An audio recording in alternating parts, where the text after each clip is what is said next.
113 number question देखें। लिखा हुआ है दो संख्याएं 13:9 के अनुपात में हैं। यदि उनका HCF 13 है तो बड़ी संख्या क्या होगी। देखो दो संख्या मान लो पहली और सेकंड नंबर लिखा हुआ है 13:9 के अनुपात में है। ठीक है, तो जब भी मासा इस तरह से दिया जाता है तो क्योंकि मासा प्रत्येक संख्या के साथ में होता है तो बड़ी संख्या अगर आपको निकालनी है, ठीक है, तो जो आपका मासा 13 है इनमें से जो बड़ी है उसी के साथ मल्टीप्लाई करा दीजिए, आपका आंसर हो जाएगा। तो आपका इसका आंसर ये हो जाएगा। फिर अगला क्वेश्चन है, आपको देखो लिखा हुआ है 114 नंबर क्वेश्चन है। ठीक, 114 नंबर क्वेश्चन में देखो लिखा हुआ है कि रोहन और सोहन का वेतन 2:3 के अनुपात में है। 2:3 के अनुपात में है। कह रहा प्रत्येक वेतन में 2000 रुपये वृद्धि होती है तो नया अनुपात 40 और 57 हो जाता है। ठीक है, तो क्या करना है, इनके बीच का जो डिफरेंस है वो ऊपर गुणा करना है। तो यहाँ 17 का डिफरेंस आ रहा है, ऊपर 17 का गुणा कर दीजिए, इधर भी 17 का कर दीजिए। 17 दूनी 34 और 17 तिक 51, 34 और 36 40 का अंतर 6 का, 17 तिक 51 और 57 का अंतर हो जाएगा 6 का। और 6 बराबर कितना क्वेश्चन दिया गया 2000, तो एक यूनिट पे आ जाएगा 2000 मल्टीप्लाई डिवाइडेड बाई 6। और यहाँ पर ये यहाँ पे पूछा किसका गया है, क्वेश्चन में पूछा गया कि सोहम का वर्तमान वेतन क्या होगा। तो सोहम का वर्तमान वेतन कितना ये है, क्योंकि ये तो आपका वेतन किसका हो जाएगा रोहन का और ये सोहम का। तो 17 तिक 51, तो यहाँ पर हो जाएगा 51, 3 2 जा 6 हो जाएगा, 3 से 17 हो जाएगा और 2 से इसको काट देंगे तो आपका आंसर हो जाएगा 17,000। ठीक है, इसी तरह अगला क्वेश्चन देखो, बहुत ही सिंपल क्वेश्चन आया है पेपर में।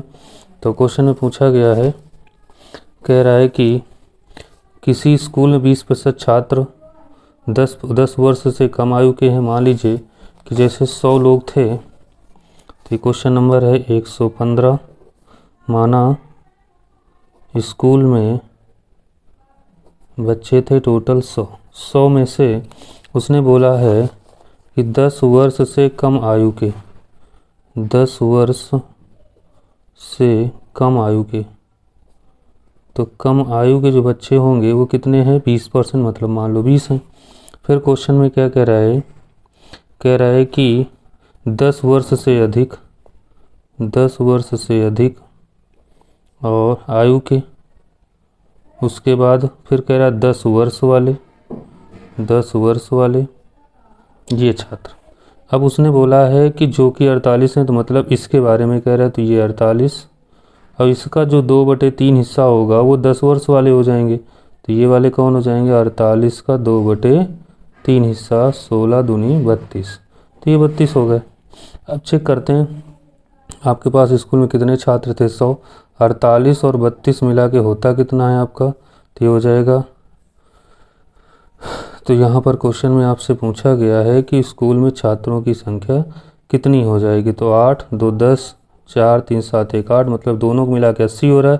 और टोटल इसका मतलब जो जितना माना है हमने आंसर वही आपका क्या हो जाएगा, आंसर हो जाता है। ठीक है, फिर इसके बाद एक और बिल्कुल सिंपल सा क्वेश्चन पूछा गया है।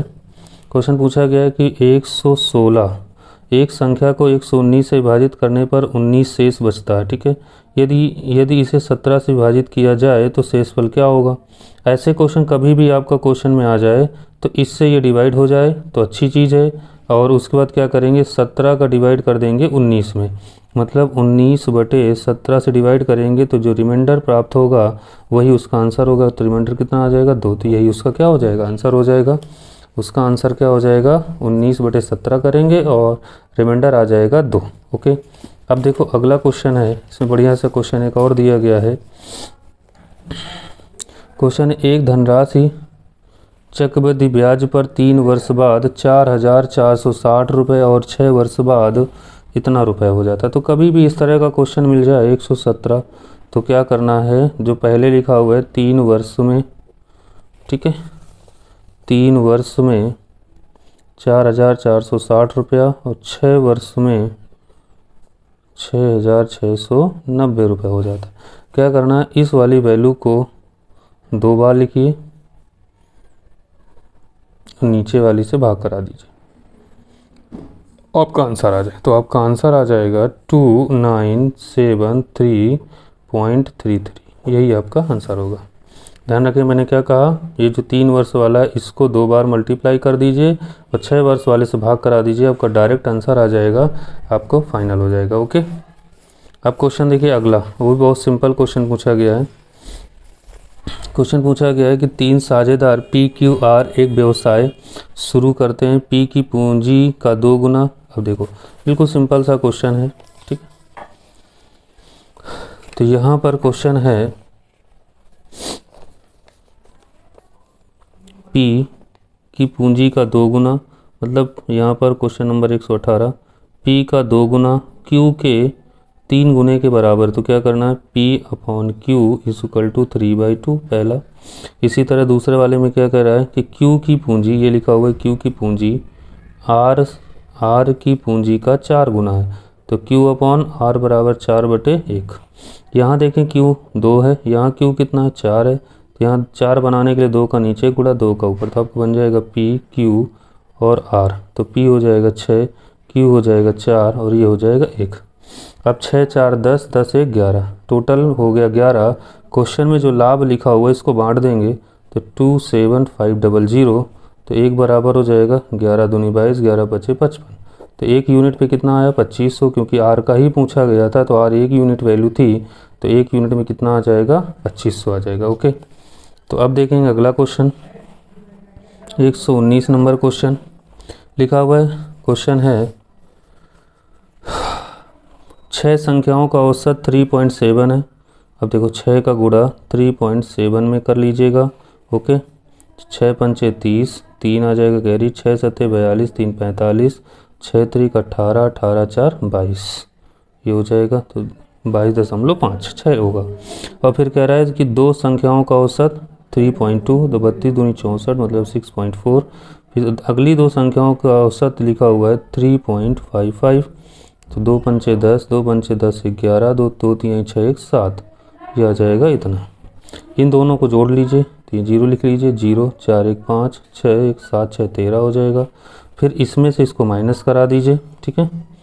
तो 22.50 में से 13.50 माइनस कर देंगे, 0 0, ये हो जाएगा आपका 7 2 9।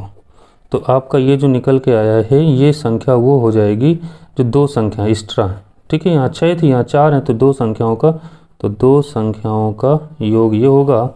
तो औसत पूछा जा रहा है, तो औसत क्या हो जाएगा भाई, औसत हो जाएगा 9/2 बराबर कितना हो जाएगा, 4.5 हो जाएगा।